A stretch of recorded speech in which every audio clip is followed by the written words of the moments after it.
मराठवाड्यात आवर्जून केले जाणारे हे खमंग खुसखुशीत अजिबात तेलकट न होणारे घारकुटाचे वडे पारंपरिक पद्धतीने कसे तयार करायचे ते आज इथे आपण पाहिलेलं आहे। तर बऱ्याच वेळा हे वडे वेगवेगळ्या भागामध्ये वेगवेगळ्या पद्धतीने तयार केले जातात। आज इथे आपण अगदी पारंपरिक पद्धतीने आणि झटपट हे वडे कसे तयार करता येतील ते पाहिलेलं आहे। आता हे वडे तयार करत असताना याचं पीठ आपण कशा पद्धतीने तयार केलेलं आहे, वडे आपण कशा विशिष्ट पद्धतीने तळून घेतलेले आहे ज्यामुळे ते अजिबात कडक किंवा वातट होत नाहीत आणि अगदी परफेक्ट असे हे वडे बनवून तयार होतात। ही एक विस्मरणात गेलेली पारंपरिक रेसिपी आहे जी श्रावण महिन्यात केली जाते आणि याची माळ तयार करून देवाला अर्पण केली जाते, म्हणजेच देवाला याचा नैवेद्य दाखवला जातो। तर आज इथे आपण हे वडे कशा पद्धतीने तयार केलेले आहेत, ते तेलकट होऊ नये म्हणून काय करायचं, कशा प्रकारे ते तळून घ्यायचे आहेत, याचं पीठ आपल्याला कशा पद्धतीने भिजवून घ्यायचं आहे याबद्दलच्या छोट्या मोठ्या टिप्स या व्हिडिओमध्ये तुम्हाला अगदी शेवटपर्यंत सांगितलेल्या आहेत। तर कोणती स्टेप मिस न करता रेसिपी शेवटपर्यंत पहा आणि अजूनही तुम्ही चॅनलला सबस्क्राइब केलं नसेल तर अशाच नवीन नवीन रेसिपींच्या नोटिफिकेशनसाठी बेल आयकॉनवर क्लिक करून वैशाली मेजवानीला सबस्क्राइब करा। रेसिपीला सुरुवात करण्याआधी वैशाली मेजवानीमध्ये सगळ्यांचं खूप खूप खूप मनापासून स्वागत। सुरुवातीला आता आपण हे वडे अगदी झटपट तयार करणार आहोत। त्यासाठी इथे मी 2 वाटी इतकं हे तांदळाचं पीठ घेतलेलं आहे। आता 2 वाटी तांदळाच्या पीठासाठी आपल्याला इथे अर्धी वाटी इतकं हे ज्वारीचं पीठ घ्यायचं आहे। इथे आपण हे इन्स्टंट वडे तयार करत असल्यामुळे आपण सगळ्या पिठांचा वापर केलेला आहे। आता ज्वारीचं पीठ घालून झाल्यानंतर त्याच्या अर्ध आपल्याला बेसन घालायचं आहे, म्हणजे आपण इथे पाव वाटी बेसन घालून घेतलेलं आहे आणि सोबतच पाव वाटी इतकं उडीद डाळीचं देखील पीठ घालून घेतलेलं आहे। यावर आता चवीप्रमाणे मीठ घालायचं, पाव छोटा चमचा हळद घालून 1 चमचा इथे आपण लाल तिखट चवीप्रमाणे घालून घ्यायचं आहे।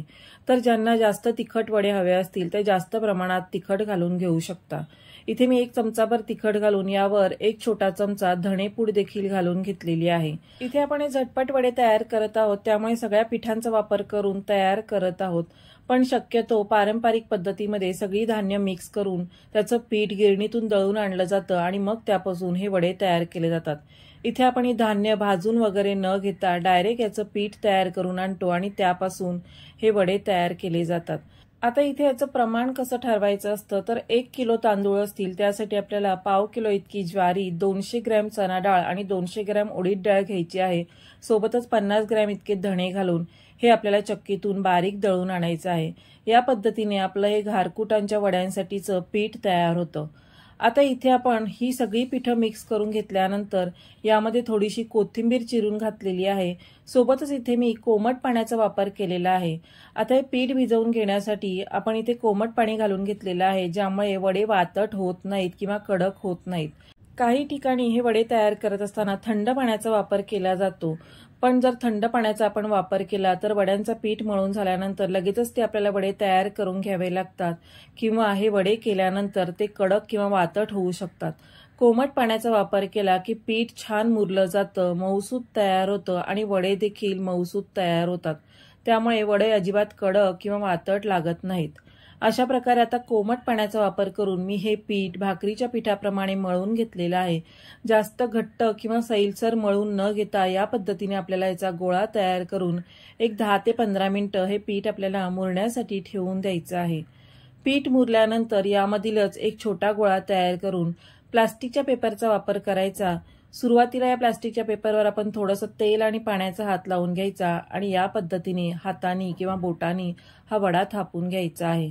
जर तुम्हाला हातानी किंवा बोटानी वडा थापता येत नसेल तर याआधी आपण भाजणीचे वडे कसे तयार करायचे किंवा इन्स्टंट वडे कसे तयार करायचे यामध्ये वेगवेगळ्या पद्धतीने वडे कसे थापून घ्यायचे याबद्दलची सगळी माहिती देखील शेअर केलेली आहे।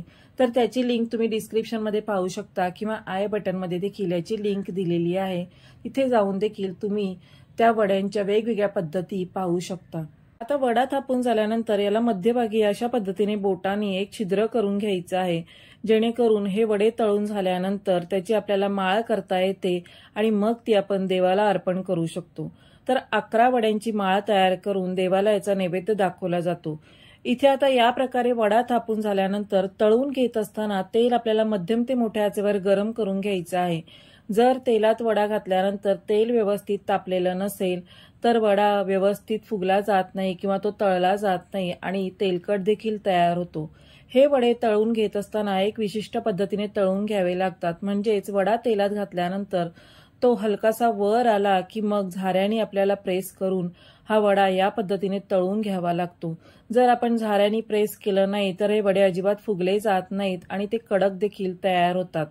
त्यामुळे अशा पद्धतीने मध्यम ते मोठ्या आचेवर गरम केलेल्या तेलामध्ये झाऱ्याने प्रेस करून करून हे वडे आपल्याला अशा पद्धतीने खमंग खुसखुशीत असे तळून घ्यायचे आहेत। तर हे घारकुटाचे खमंग खुसखुशीत वडे तुमच्याकडे देखील केले जात असतील तर त्याला काय म्हटलं जातं हे मला कमेंट करून नक्की कळवा। तर आजची ही पारंपरिक पद्धतीने तयार केलेली घारकुटांच्या वड्यांची रेसिपी किंवा कच्च्या भाजणीच्या वड्यांची रेसिपी तुम्हाला कशी वाटली मला कमेंट करून नक्की कळवा। रेसिपी आवडली तर व्हिडिओला लाईक नक्की करा, सोबतच तुमचे मित्रपरिवार आणि नातेवाईकांमध्ये देखील नक्की शेअर करा आणि अशाच नवीन नवीन उपयुक्त आणि पारंपरिक रेसिपींच्या नोटिफिकेशनसाठी बेल आयकॉनवर क्लिक करून वैशाली मेजवानीला सबस्क्राईब करा।